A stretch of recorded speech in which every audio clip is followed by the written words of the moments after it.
Two Geeks, Two Beers podcast. Nerdy obsessions, drunken ramblings with Morgan Jeffrey and Tom Eames.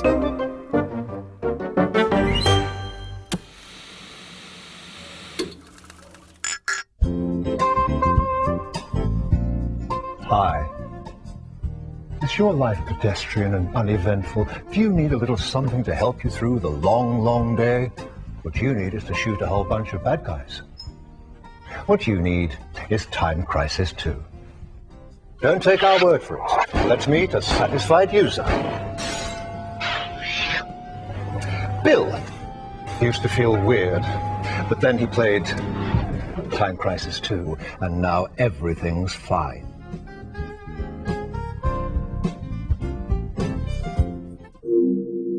Hello and welcome to episode 103 of Two Geeks, Two Beers. We're already quite drunk. I'm Morgan Jeffrey, joined as ever by the wild dog that is Tom Eames, and we're here to peddle more of our usual brand of geek pop culture chat and boozy banter. This episode, I'm taking a shot at delivering a retrospective of the video game series Time Crisis, which has produced 11 games in one form or another since first taking arcades by storm in 1995, some 27 years ago. Yeah. Well, we've been through a lot recently. You've had your stag do? Getting married soon? You make it sound like it was some kind of trauma. We've been through a lot recently. Well, it's a big moment in your life, isn't it? Yeah. Went to, we were in London at first, played some darts. Then we went to Brighton via the party bus. The party bus. Where you needed a piss. You are known the world over, I think, all your friends, for having the weakest the world over, maybe. The weakest bladder of all time. Yeah. So you can't get through a film without needing the piss. No. Well, most films are too long now. I mean, that is true. Sue me if I need a piss halfway through Avengers Endgame. But there was at least 3 or 4 times on the party bus from London to Brighton where you were like, I'm getting my penis out. I need to have a piss. Couldn't quite do it, which is good for us. But we were all right in the end. My favourite bit from the whole stag do though was when we went to karaoke at the end of the night. Yep. And you were adamant the entire day that you were being a bit of a diva and a groomzilla. You didn't want to do anything. You didn't want to have to go to the bar. You didn't want to have to take your bags to your room. You were just like, I'm not doing anything. It's my stag do. It's my stag do. I expect to be catered for. Yeah, and how dare you? But you don't really remember much from Brighton onwards, do you? No, you don't remember that we went to have a burger. You have no memory of that. No. But there was a bit where we were in the karaoke and you were just like furious that you didn't have a beer in your hand. You're like, what the fuck? Why don't I have a beer? Why am I not drinking? Sort it out. Why? You were saying to no one in particular, sort it out. And then in the karaoke, there's a button that you press for service. Yeah. So you press that. Yeah. And you're like, give me some shots. I want some shots.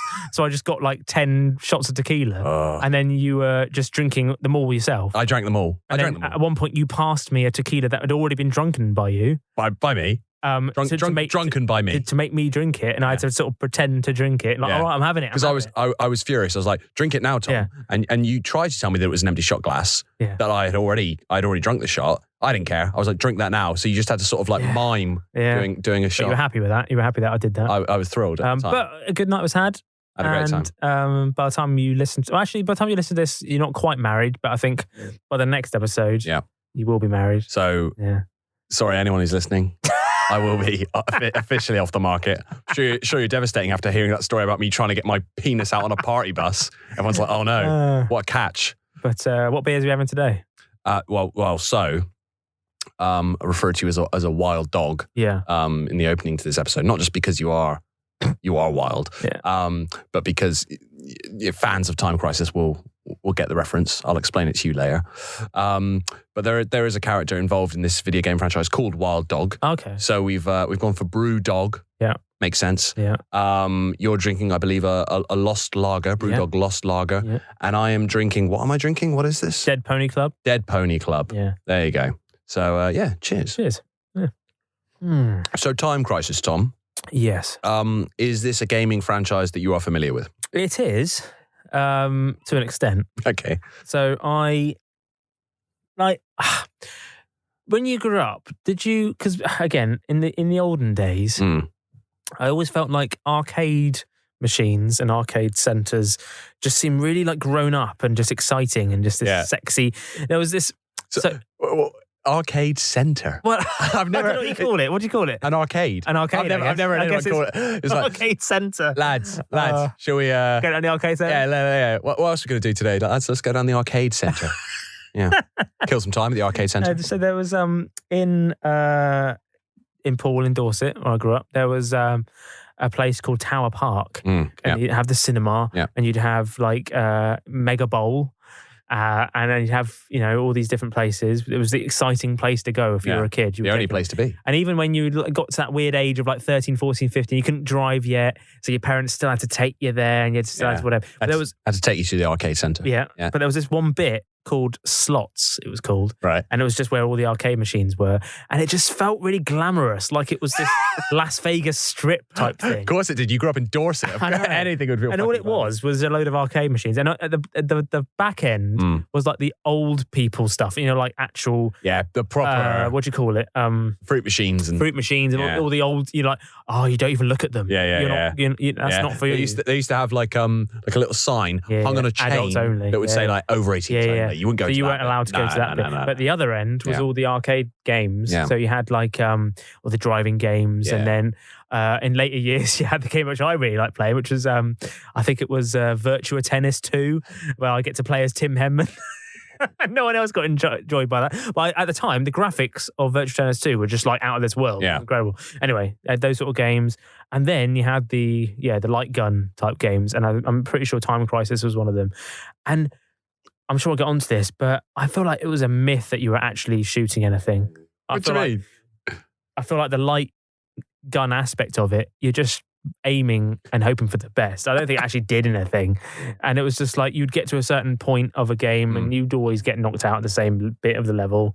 I had no idea what was going on, but it always felt like I'm too young for this. I'm not cool enough to be allowed to play this sort of game. Back to Virtua Tennis for you. Yeah, exactly. But, I don't remember anything about the plot or the history of it, but I just remember as like a 12-year-old going to these arcade machines, thinking I'm far too young and not cool enough to play these sort of games.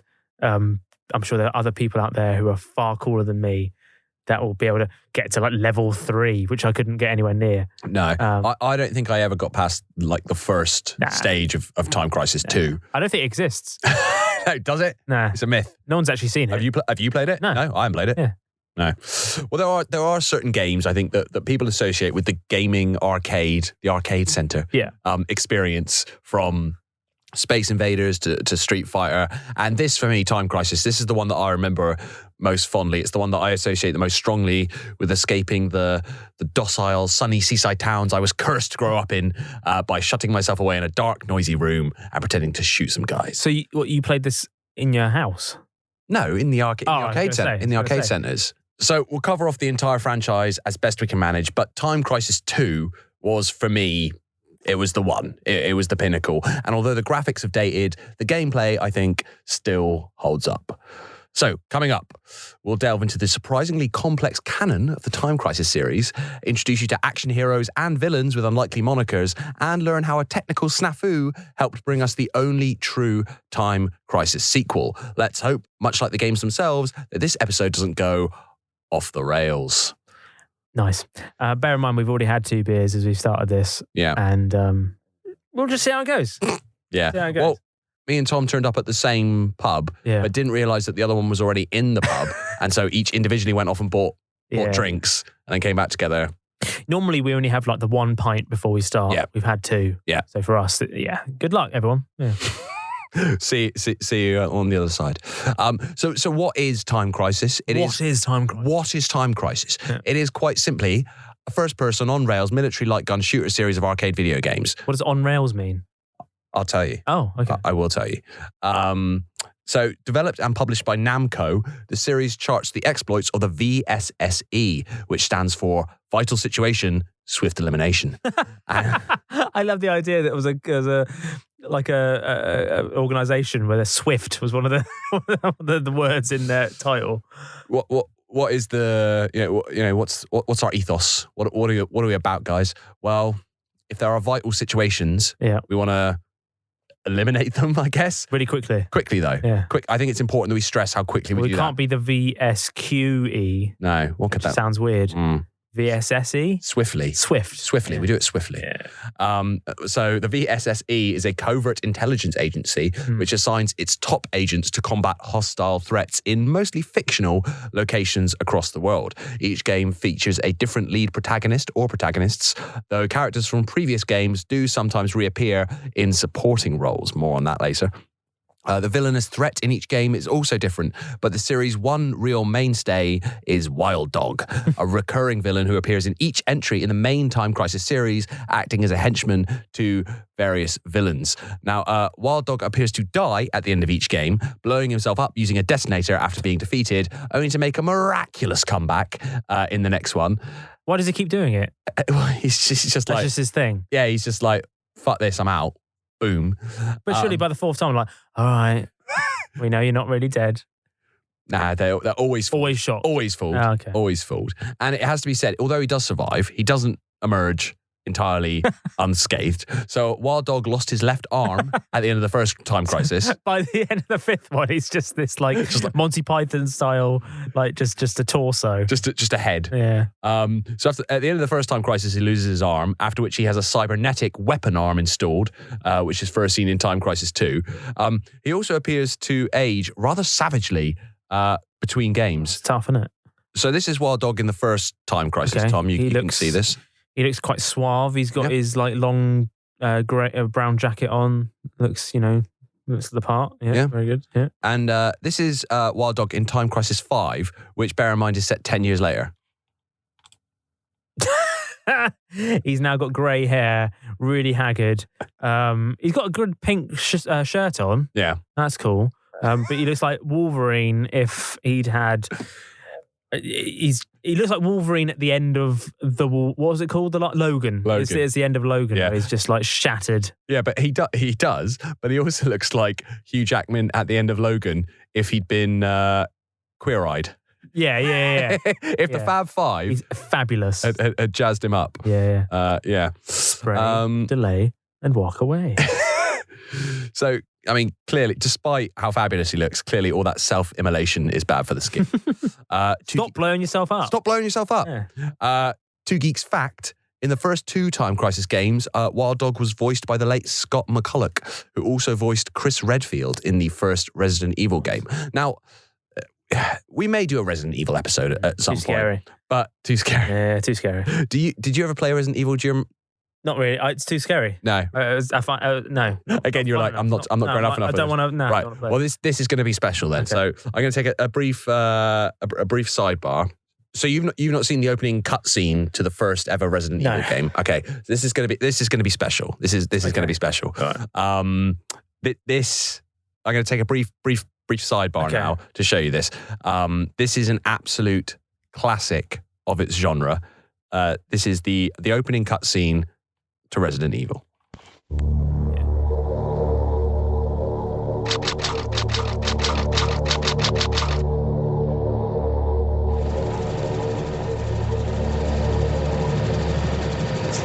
Alpha Team is flying around the forest zone situated in northwest Raccoon City, where we're searching for the helicopter of our compatriots Bravo Team, who disappeared during the middle of our mission. Found it? No, I haven't found it yet. Bizarre murder cases have recently occurred in Raccoon City. There are outlandish reports of families being attacked by a group of about 10 people. Victims were apparently eaten. Bravo Team went to the hideout of the group and disappeared. Look, Chris! Just haven't seen anyone yet, by the way. It's just...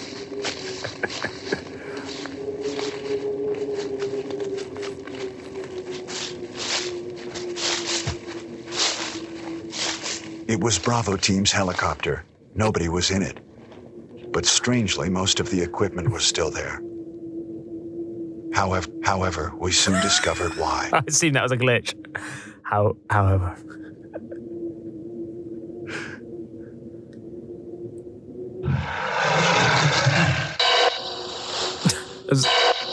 What's that?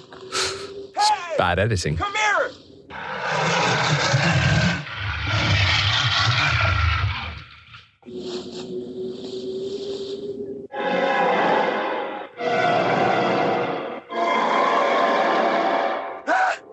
What were we even looking at?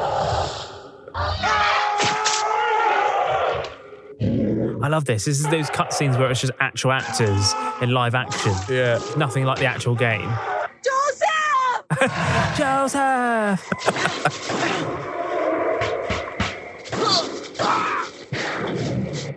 I hate games where you just have to sit and watch this for like 10 minutes. I want to play the fucking game.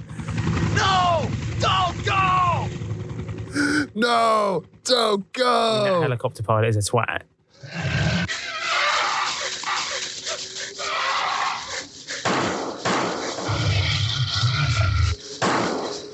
It's like The Room. Jill, run for that house!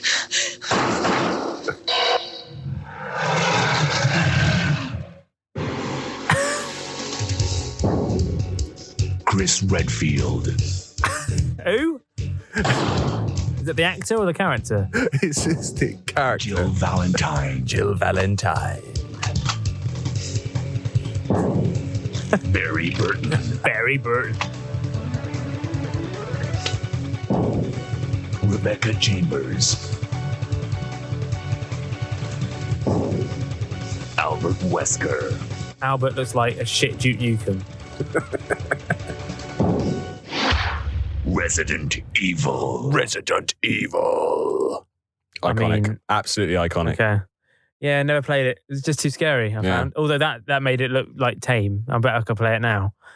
Back when I was like 10, I was just like, nope. Would have terrified you. I mean, still better than any of the Resident Evil movies. Yeah, I suppose, yeah. So, Time Crisis is a first-person rail shooter. What that means what's that? is that the game directs you. So you don't have freedom of movement, but let's not get political about this. Okay. The gameplay is similar to other shooters like Sega's Virtua Cop, and each game is divided into stages, which are in turn split into a number of different areas with boss battles along the way. Oh, and the game directs you where to go. It's like Typing of the Dead. You remember that? We talked about that in the Dreamcast episode. So it's very similar to House of the Dead, as it's more commonly known. Typing of the Dead. The keyboard PC version. Yeah. We will get on to how a lot of these arcade games don't port that well. Okay. To other kind of consoles and computers.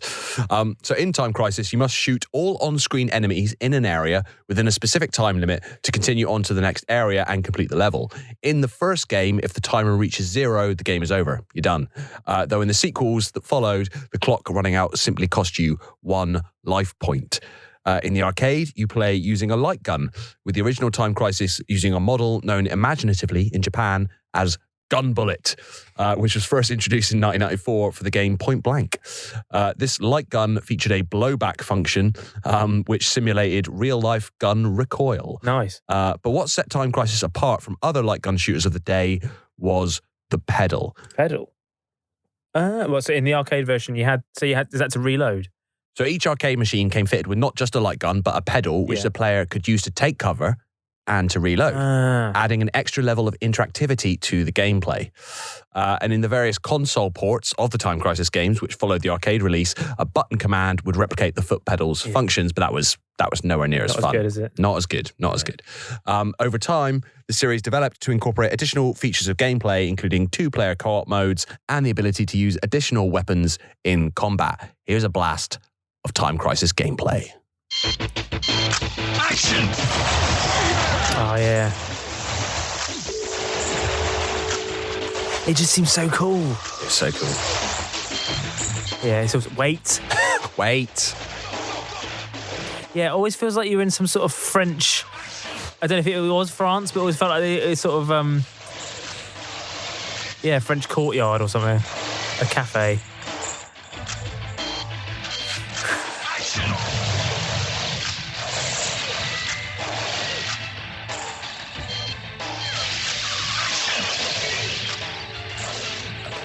Does bring me back. I always thought though, when you were playing it in the arcade with a mate, I was like, well, I could just hide the whole time. No, let him do all the work. No, you can't hide the whole time. No, there is like a limit It won't let you. I was like, I could just stay here and just every now and then pop up and try. pretend. Yeah. Pretend to fire. If you want to be a little bitch about it. So we kick off with Time Crisis. So the first installment in the franchise, Time Crisis, was released to arcades in December 1995. And one of the game's producers was Toru Iwatani, creator of that other arcade legend, Pac-Man. Wagga, wagga, wagga. Its story focuses on Richard Miller, a VSSE agent known as the One-Man Army, who is sent to rescue a kidnapped woman from a ruthless tyrant seeking to reclaim control of their country from a new regime. And though I did mention earlier that each game features different heroes, villains, and plot lines, I will say most of them involved, at least in part, rescuing someone who's been kidnapped by a ruthless tyrant. There's been a kidnapping. It's Rachel, the daughter of the president of Sertia. Get into the castle and rescue Rachel. Sometime, somewhere, someone is plotting a government overthrow. A small republic is in danger. It's time for the One-Man Army. Richard Miller.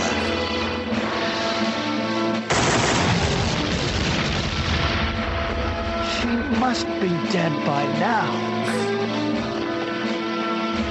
Don't come! Rachel McPherson. Don't come.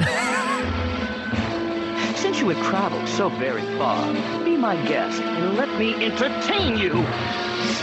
Cheruto Gato.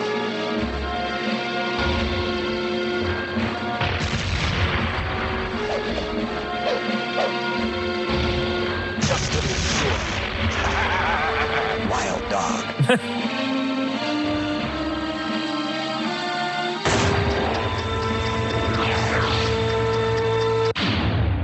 Time Crisis. Your father will pay the price for destroying the Imperial rule. All right.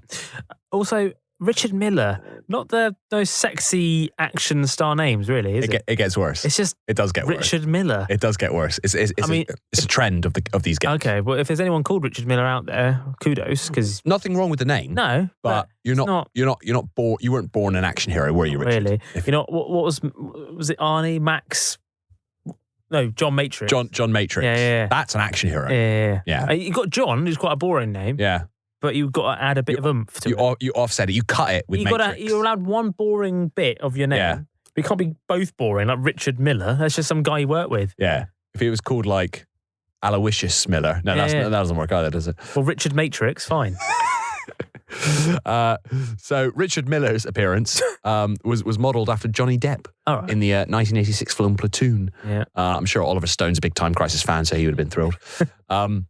Time Crisis is best remembered as an arcade favourite, but a console port, as I said, was released on the PlayStation in 1997 as part of a bundle coinciding with the launch of the GunCon light gun controller, known as the G-Con in Europe. I'm guessing because GunCon sounds like the NRA's annual gathering. The GunCon. and the GunCon light gun was designed by Namco for PlayStation consoles. Let's have a look at the GunCon. Oh, yeah. That to me, yeah? You recognise that? Yeah.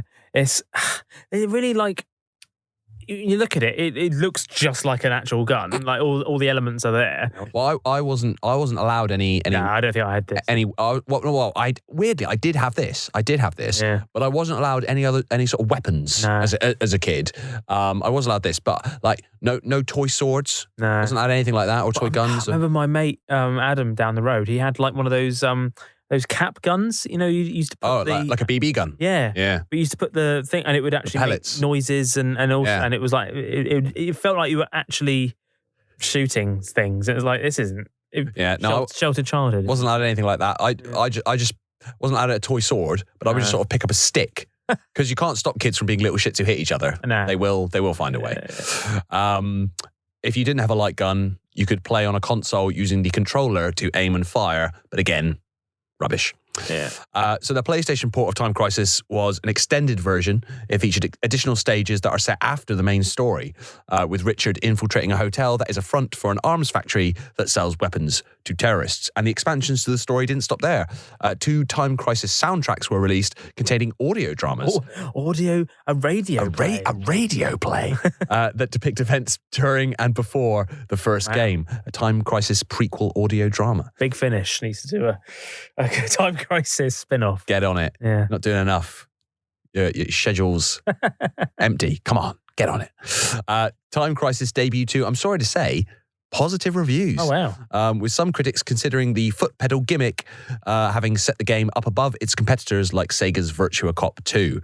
Some critics did, however, criticise the lack of a multiplayer mode, which was generally a standard feature in light gun shooters, which leads us to Time Crisis 2, released for the arcades in 1998, which focuses on the efforts of, now you were talking about the names, intelligence agents Robert Baxter and Keith Martin. Keith Martin. I mean, Robert Baxter and Keith Martin. Robert Baxter is sort of fine. Keith. I mean, is this the only instance in all of media of an action hero named Keith? I think it might be. My dad's called Keith, but even he'd agree that it's not an action star. My dad's called Nigel. There's no action hero called Nigel either, and I think he'd happily acknowledge that fact. Martin. Yeah. I mean, why? Why did they think these were good names? It's like they just went to a random school yearbook and just picked a name out. Not anymore. I don't think there's any Keiths. I think Keith has died out. Yeah, not since the 50s. There's not been a baby Keith born for a little while. So Robert and Keith, they attempt to thwart the efforts of a major industrial tycoon from launching a nuclear military satellite into space. Time Crisis 2 offered cooperative gameplay between 2 players for the first time, with the arcade version being launched with linked game machines that featured contrasting coloured light controllers. There you go. Look at that. Oh, yeah. Brings one's back memories. Red, one's blue, yeah. Yeah. It's beautiful. You saw one of those, you know you're in for a good time. That noise. You know you're in for a good time. Takes you back.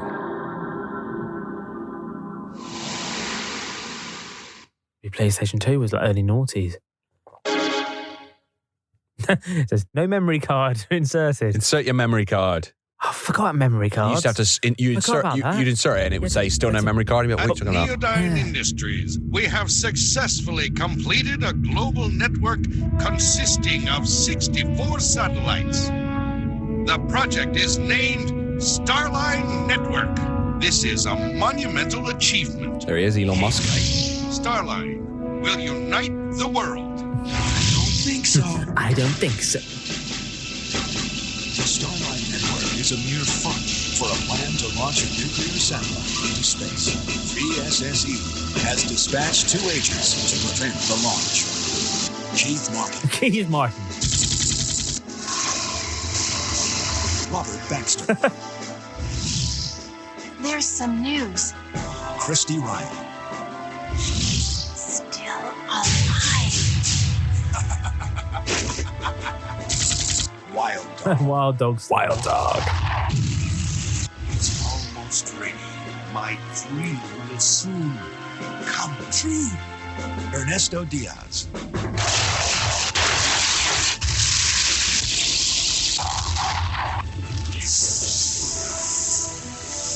Time Crisis 2. Your project is going down in flames. They'll be here soon. Great acting.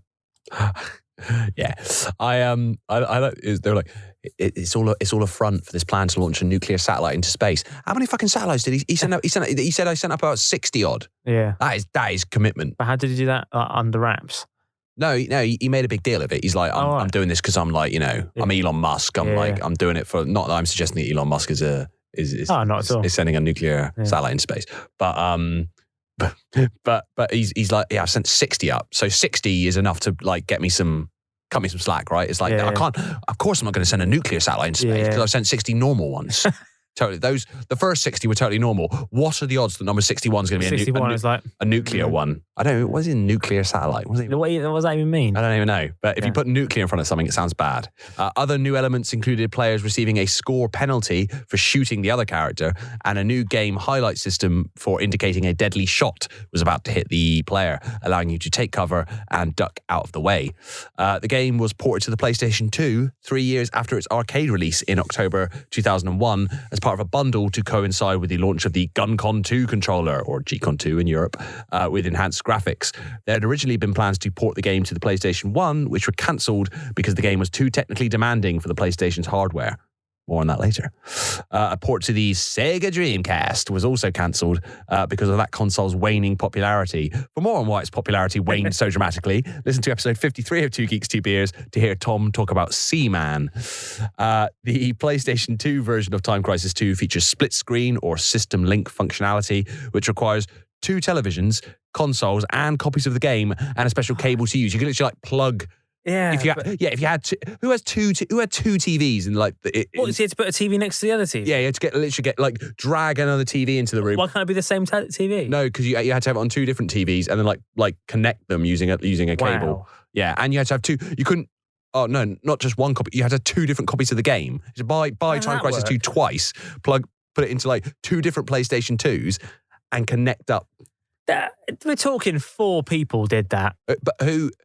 I always feel like me and my friends had one console each. Yeah. That's maybe I had a deprived childhood. Yeah, one of you had a PlayStation, one of you had an Xbox, one of you had a GameCube, and you would rotate. That's a running theme even to this day though, right? Yeah. Because I'm always a PlayStation person. I've never had an Xbox. But there are some games even to this day which only come out on the Xbox. Yeah. But for some reason, my brain goes, it's a shame, can't play it. But my brain doesn't go, you can buy an Xbox as well if you want one. No. Only ever have one or the other. Yeah. Obviously, they're very expensive, so you don't, I'm not made of money, but even so, you could. It's not like you're contracted. You can only have one. No. Got to commit. How many people do you know that have both, even to this day? It just doesn't happen. You're either Xbox or you're PlayStation. Yeah. And back in the day, you were a Sega or you're a Nintendo. How many people do you know that have 2 PlayStations? So they can play Time Crisis 2 across 2 TVs. What's that about? Doesn't happen. No. So when completed enough times, the player could also unlock alternative weapons. I've never said alternative like that before. Alternative weapons. Yeah. Such as a machine gun or shotgun, and the option of wielding 2 light guns at a time. Again, presuming you were the kind of flash kit that had 2 light guns. The double barrel. It was also the first game in the series to feature crisis missions, missions that are exclusively playable on console ports of the Time Crisis series, one of which brings back Richard Miller from the first game. Comes back in a crisis mission. Right. So Time Crisis 2, again, was met with positive reviews, with Edge describing its 2-player mode as one of the most convincing forms of cooperative play ever seen in the arcade. And the more I say cooperative play, the more I realise it sounds a bit sexual. So next... Time Crisis 3. Oh, yeah. It's no surprise to anyone. It's Time Crisis 3. That was released to arcades in 2002 and saw agents Alan Dunaway. How you feeling about that? Alan Dunaway. I mean, Dunaway's a bit more glamorous. Not really, though, but Alan. Yeah. Alan. And so Alan Dunaway and Wesley Lambert. Wesley Lambert. Yeah. Sounds like an estate agent. I mean... Yeah, Wesley's a bit, again... It's a bit sexy, Wesley. But Lambert, again, they're going we've got to make... Is it because they wanted to make it seem like it could be anyone? It could be you. You could be called Alan. Yeah. I'd say Tom Eames and Morgan Jeffrey are far more sexy than these names. Right, well, coming off the last episode, where you made a point of saying that my name wasn't sexy... Far better than Wesley Lambert. So Alan and Wesley. That's ridiculous. Absolutely ridiculous. So they're sent to help thwart the efforts of a hostile nation who recently took control of a neighbouring country's island as part of a plan to strike at several countries in its vicinity with tactical missiles. One of the most beautiful countries on the Mediterranean coast, and a small peaceful island, Astigos. This morning, the Zagorius Federation, one of the Mediterranean coastal nations, launched a unilateral military offensive against Astigos Island, a territory of the nation of Lucano which has been seeking independence. Already you can see, graphics. It's an upgrade. Yeah. It's an upgrade. Australian forces continue their invasion of Astigos, and sources believe it is only a matter of time before the island is completely occupied. VSSE has learned that the Zagorius army has deployed tactical missiles on Astigos Island that will be a threat not only to Lucano, but to the surrounding nations as well. It's far too complicated for kids to understand, surely. Alan Dunaway. Wesley Lambert.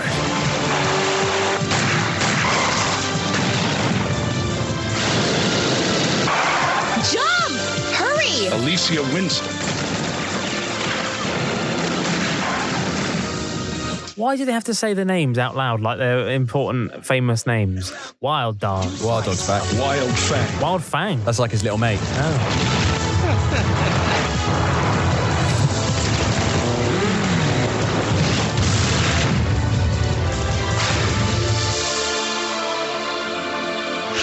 And now, time to get rid of you both. Giorgio Zot.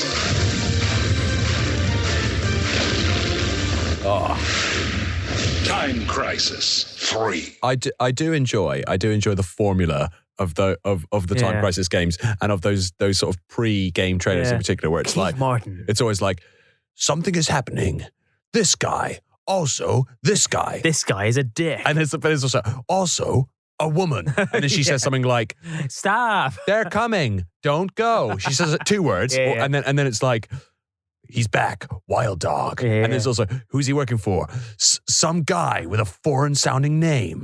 Don't trust him. He's a dick. And then it's just like, Time Crisis. What else? Fuck you, you'll buy it. What the fuck else were you expecting? Yeah. So Time Crisis 3 expanded on the series' gameplay mechanics by allowing players to use 3 additional weapons in each level alongside the traditional handgun. The ported version for the PlayStation 2, released in 2003, again featured additional content, including a side mission mode featuring the supporting character of Alicia Winston as a 3rd playable character. While it featured similar gameplay to the main game, this side mission also included stages in which players take out enemies using a sniper rifle. The game, again, sorry, it did receive mostly favourable reviews, including a 6 out of 10 from Edge. This is where the release output starts to get a little complex. So a mobile version of Time Crisis 3, Time Crisis Mobile 3D, was also released to mobile phones. In 2009, it was reported to the iPhone OS and rebranded as Time Crisis Strike, with a sequel to that game, imaginatively titled Time Crisis Second Strike, released in 2010, and that game was an alternate version of Time Crisis 4. So the franchise splinters off at this point.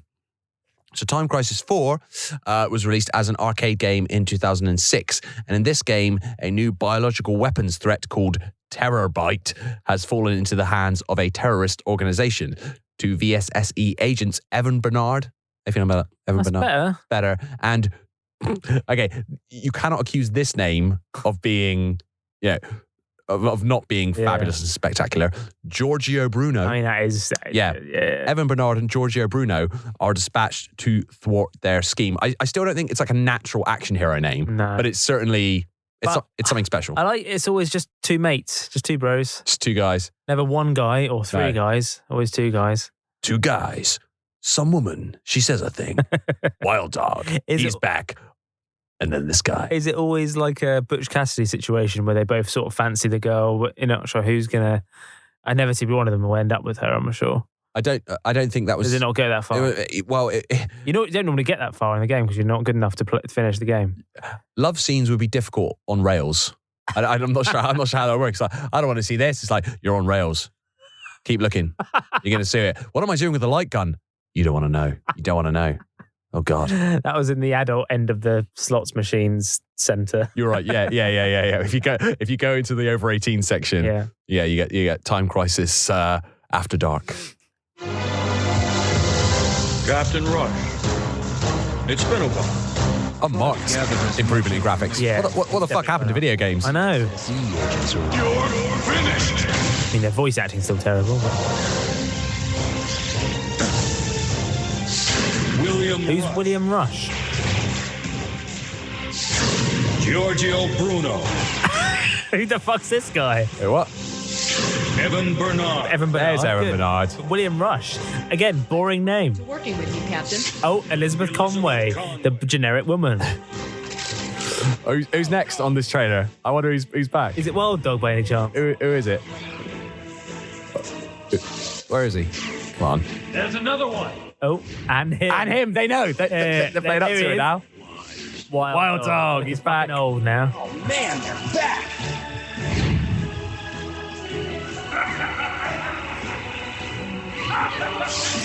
Gregory Barrows is the baddie. Gregory Barrows. Gregory.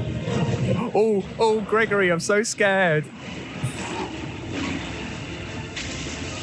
It just sounds like the guy who runs the butchers or something.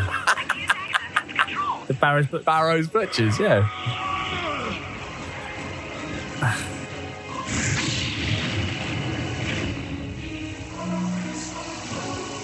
It's fun, isn't it? Because you're watching that and you forget, you can't remember like whether that was good graphics for 2006 or not. It's an improvement of the previous one. A marked improvement. But I can't remember if that was good for 2006. You might have been like, nah, that's dreadful for 2006.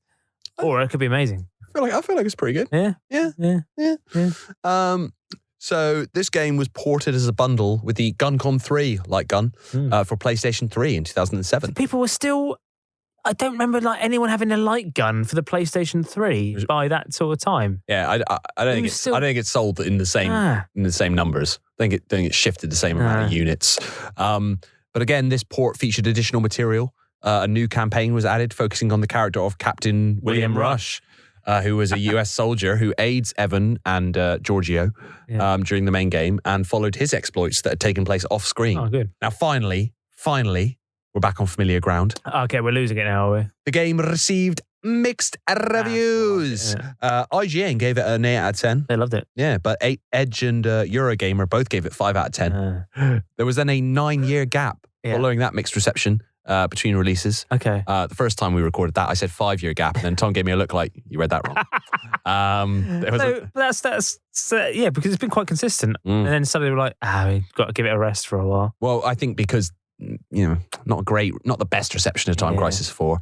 Who's buying light guns? I mean, who is? Yeah. So 2015. Yeah. 7 years ago at the time of recording. Time Crisis 5 was released by Namco in March 2015 in arcades. I like that they didn't bother calling it Time Crisis Retaliation or Time Crisis The Resurrection. It's just, nope. 1, 2, 3, 4, 5. I feel like games don't do that as much. No. They don't go for the colon. That's true. Yeah. Quite so much. Yeah. Call of Duty is all over the place, but apart from that. You've got Call of Duty Modern Warfare. So this was the first entry in the Time Crisis series to use Epic Games' Unreal Engine, which is a game engine developed by Epic Games. Still first going, I think. Showcased in the 1998 first-person shooter game Unreal. By this point, with the benefit of time, Time Crisis 2 had come to be regarded as the best of the franchise. Yeah. So this 5th entry brings back that game's heroes, Keith Martin and Robert Baxter. Yes, Keith is back. But I like that it was the game that was good. It wasn't Keith and Robert's appearance that was particularly good. Keith and Robert were pivotal. They were central. Surely they're all like interchangeable, the characters. You didn't barely see them. You're joking. How can you going? Yes, Keith Martin. He's not like Jack Bauer. He's not like a character. No, but he is. I think. How can you suggest, having watched all those trailers in a row, that this franchise is in any way generic? That there's always just like two guys. Yeah. A woman who's what was so good about Keith and Robert?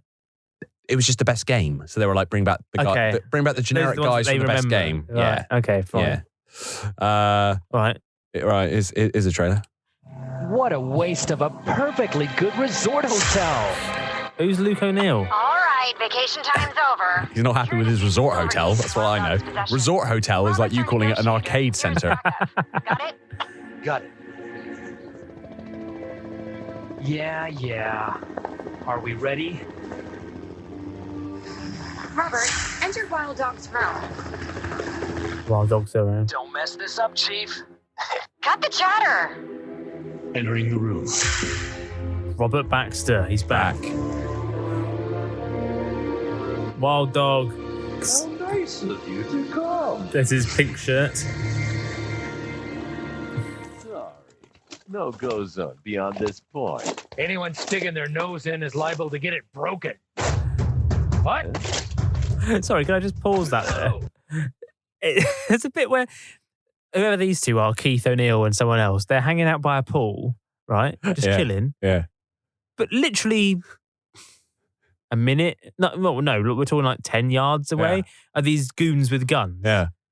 So they're okay with them just hanging out by the pool. Yeah. But the moment they walk up anywhere remotely near to them, like, hang on, this is too close. Why are you even there? Why are they even allowed to be chilling by the pool? Surely this is like an elite pool that no one's allowed to be by.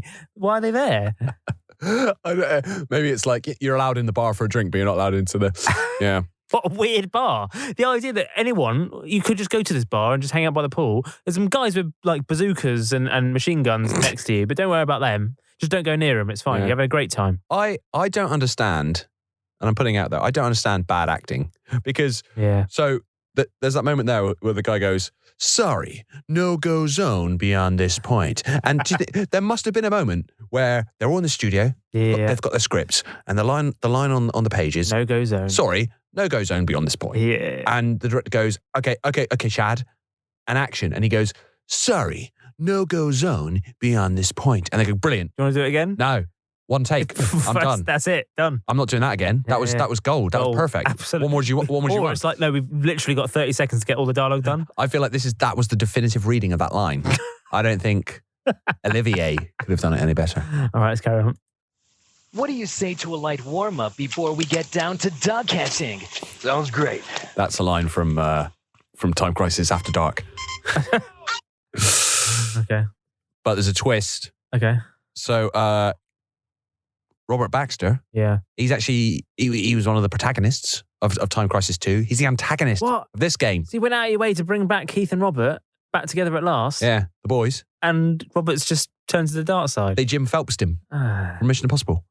So Baxter was revealed to be selling intel to terrorist groups and planning to release a drug-filled missile upon the world to reset it, pitting him against his old partner, Keith Martin. Keith can't believe it.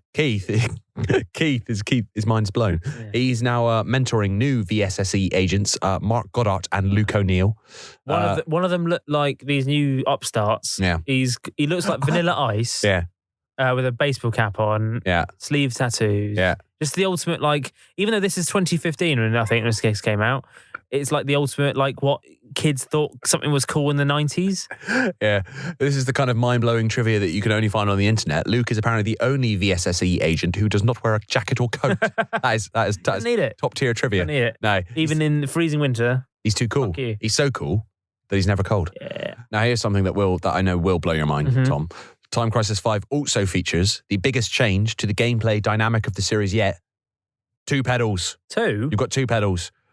One to the left and one to the right to give the player 2 positions from which to emerge from cover and catch enemies unaware. Is it like one of those dance mats? I'm guessing it's more like driving a car where you use 1 foot for 2 pedals, right? So I assume for the I don't think I can't drive. I don't think that is how you drive a car. Let's just say it is.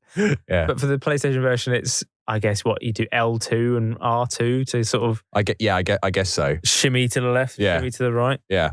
Yeah. But yeah, you have to sort of like. You can't see this, but I'm demonstrating. Doing some kind of hop to the left, hop to the right, like a DJ Casper move. Yeah. Yeah. 1 bounce, let's go. Yeah, a little bit of a cha-cha slide kind of maneuver. Yeah. Cha-cha, real smooth. So, Time Crisis 5 also introduced new timed sequences apart from the standard countdown clock, including one where you must dodge debris and, again, debris, a sniper level. Okay. Debris. 2 editions of Time Crisis 5 were released for arcades, 2 different editions. So the first was released on March the 12th, 2015, and the second, the True Mastermind edition, was released on August the 20th, 2015, several months later, with 3 additional stages. So even if you completed it once, you had to come back 5 months later and play the whole thing again, play it all the way through again just to get to the real ending. Naughty Namco. Yeah. This makes it the longest of the Time Crisis games to date, and it is also currently the only game in the franchise that has yet to receive a console port. 7 years on, it remains the latest entry in the franchise, or the main series at least, with no news or indication that there will be a Time Crisis 6. I mean, have these type of games had their day? I mean, I hope not, but yeah, who do you know owns a light gun? Which brings us to spin-offs. So, alongside the main games in the series, Time Crisis has spawned a number of spin-off titles that incorporate the same game mechanics and time limit gameplay elements, but with some other notable differences. So, Crisis Zone 1999. This was released between Time Crisis 2 and 3. And while Crisis Zone had similar play mechanics as Time Crisis, it featured solo play, which sounds like a euphemism for wanking, with a fully automatic machine gun. Crisis Zone also takes place in the UK and doesn't involve the VSSE, but instead featured the STF, or Special Tactical Force, and their attempts to destroy the URDA, a terrorist organization. Special Army Soldiers. And with the lead character being elite STF trooper Claude Macgalain. Claude Macgalain. Spelled for some reason as Croad Macgalain, which isn't, it's not a name. That's not a name. In the arcade. Croad Macgalain. In the arcade version, the lead character of Crisis Zone is called Croad Macgalain, and Croad is spelled, I mean, I don't know why I'm telling you why Croad is spelled. You're like, Croad is a perfectly, my son is also named Croad. It's like, well, how are you spelling Croad? Because, no, it's Croad. Still not a name. Croad Macgalain, but then they changed it to Claude Macgalain on the console, which is an actual name. But I feel like all these Time Crisis games, they're using some kind of weird algorithm where they just pick a random first name and a random last name. Yeah. And for some reason, for this one, it just went off the rails and just came up with Croad Macgalain. Croad Macgalain. And they were like, well, there's no name called Croad, so let's just get the nearest one, Claude Macgalain. But they committed for the arcade release. They were like, Croad Macgalain. So they spelt it like that on the screen. Yeah, it's spelled Croad Macgalain. Croad Macgalain. If there's anyone listening who knows the Croad, if you're called Croad, Croad. If there's anyone you know called Croad, like, get in touch. He's listening. I'm just gonna put on my favorite podcast. It's Two Geeks, Two Beers. I love those guys. And he's like, Croad, what you listen to? Oh, I'm listening to my favorite podcast. It's Two Geeks, Two Beers with Tom and Morgan. Yeah. And there's it's about Time Crisis. All right. I played that. I played that in the arcade center back in the day. and then he's like, Croad, you're looking upset there, Croad. What's the problem? They're making fun, Ma. They're making fun of my name. They're making fun of my name there, Ma. Why would they do that, Croad? I don't know. It's saying that Croad doesn't exist. Ask your father, Croad Senior. Croad Senior. What the Croad? This is outrageous. My son Croad the Third is going to be. He's going to be heartbroken when he hears this. We're going to look ridiculous when we look. It's one of those things where we'll look it up and apparently Croad's just a very famous name. Croad Macgalain. Yeah, Croad Macgalain. So that's not a name. Yeah. So you went from Keith Martin to Croad Macgalain. Croad Macgalain. It's not a name. It sounds like an instruction. Yeah. I want you to Croad Macgalain. Time Crisis After Dark. Old McGroin. Yeah, Holden McGroin. Croad, and then Croad Macgalain. If you please. So despite I can't really remember how we got here. Sorry. Crisis Zone is set in the UK. Yeah. Doesn't involve the VSSE. It involves the lead character is the elite STF trooper Croad Macgalain. But despite all of this, it is still considered to take place in the Time Crisis universe. Yeah. Garland Square recently opened on the outskirts of London. Croad Macgalain. There are department stores, a hotel, a nice park. A nice park. An office building. A nice park. A complete urban complex. However, the complex has been taken over by a terrorist group called the URDA. That's annoying. Led by Derek Lynch. That's not a baddie name. Go! Hurry! Where's Croad? The URDA. This is a dangerous operation. So keep your guard up at all times. There's only one man. Croad Macgalain. Nobody's gonna stop us now.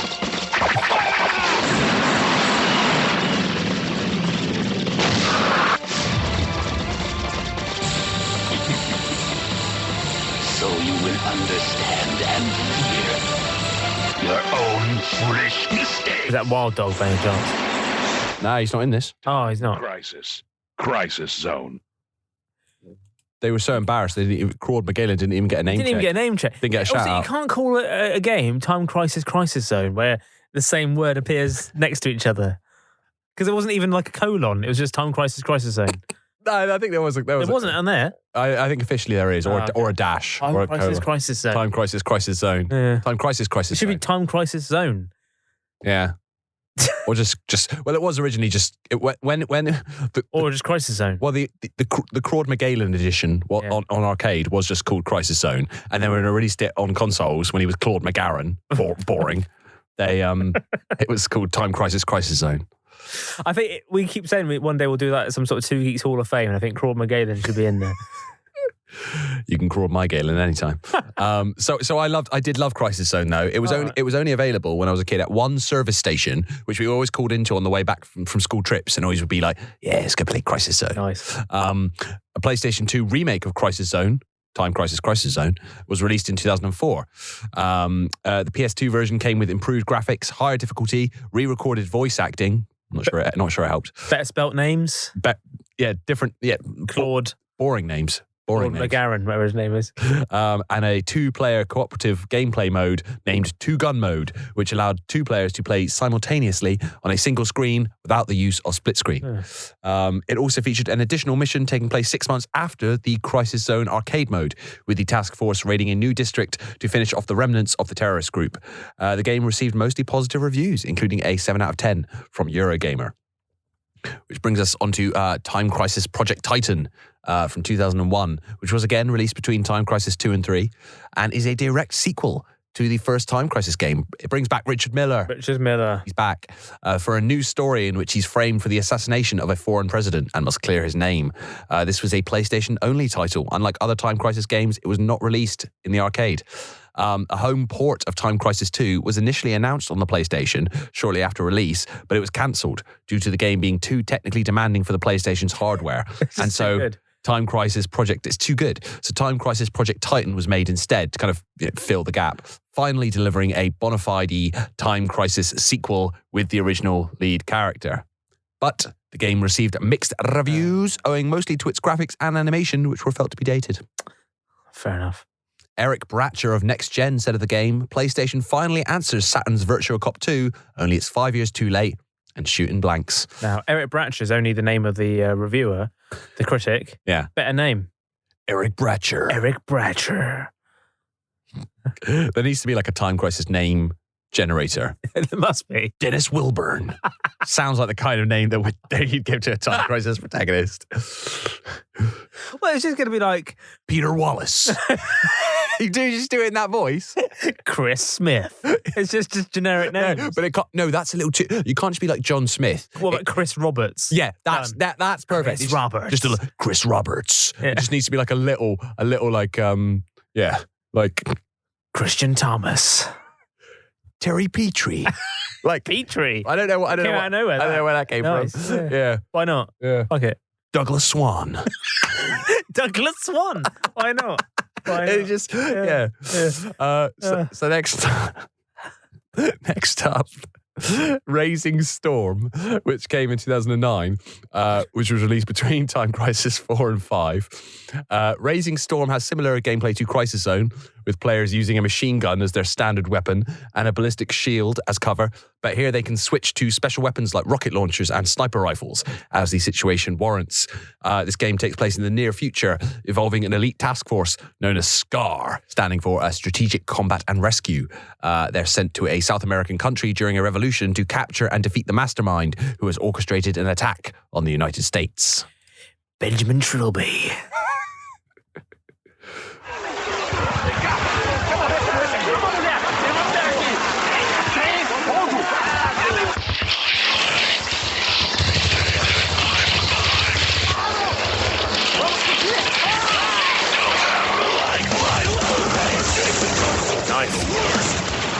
A drowning pool or something. Even soldiers are joining forces with the terrorists. No big deal. We can take care of them in no time.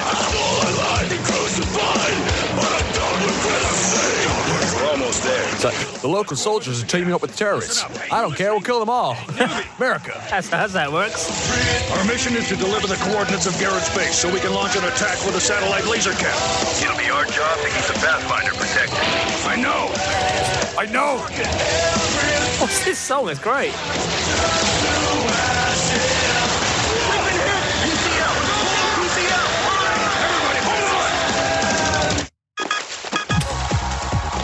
Matthew Parsons.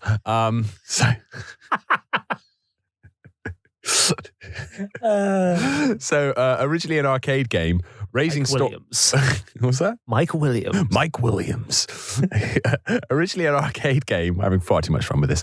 Raising Storm was later released as part of the Time Crisis Raising Storm compilation for the PlayStation 3, which also included a console re-release of Time Crisis 4 and Dead Storm Pirates, a pirate-themed light gun game in which you battle supernatural enemies.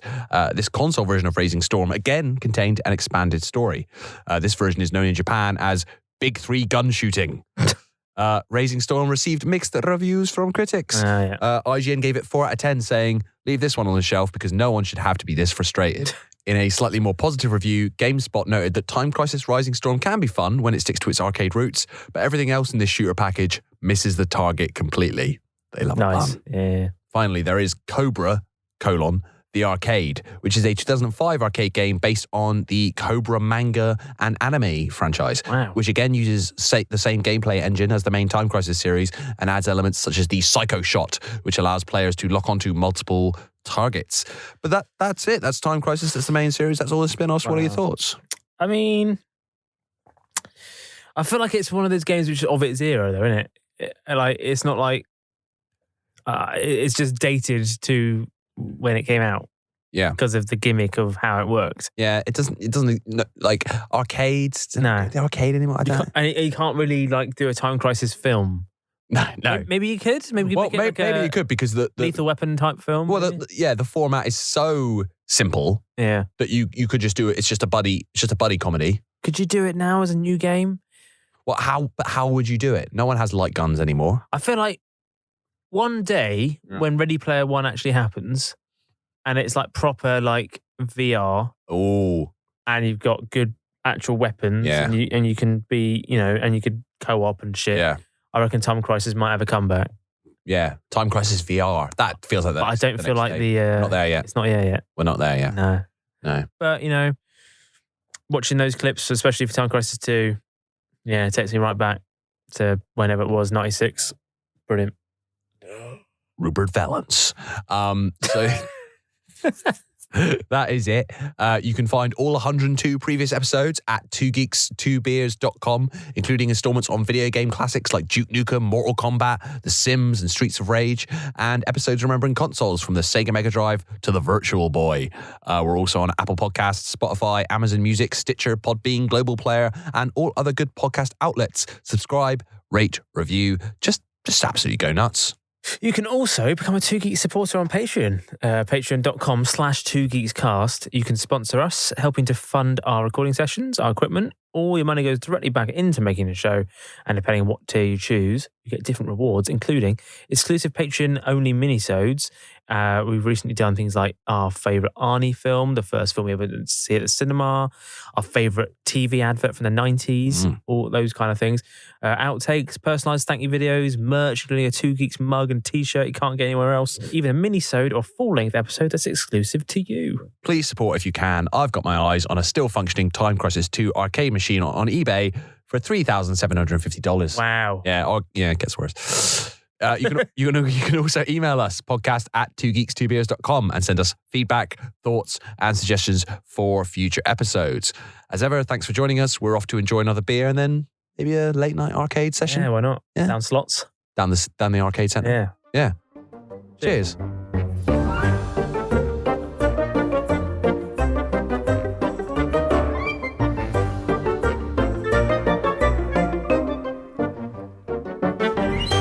So, because Time Crisis 5, that never came out as a console. No.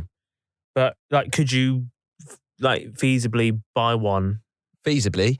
Like an arcade machine version? You can buy a Time Crisis 5 arcade machine, I looked this up, for £12,595 on eBay.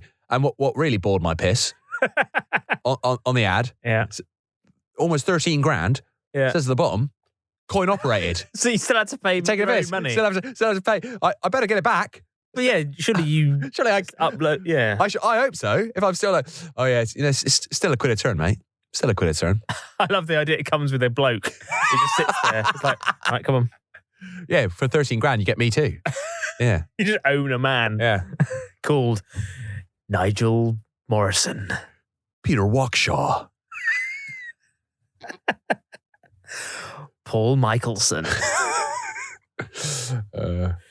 Craig Sheridan, Toby Lester, Stan Thompson. Actually, send us, if you've got this far, we'll know you're like elite Two Geeks listeners. Yeah, send us your like ultimate, like real people you know. Yeah, it could be even your own name of the ultimate like time crisis name, like it's a time crisis generator. So send it either on our Twitter at 2geekscast or leave us a review. Go to our website, go to rate this podcast, but leave us a review using what you consider to be the ultimate time crisis name. But those names are so generic. How will we know if it's not just someone's real name? Make it clear that's what you're doing. Jonathan Armitage.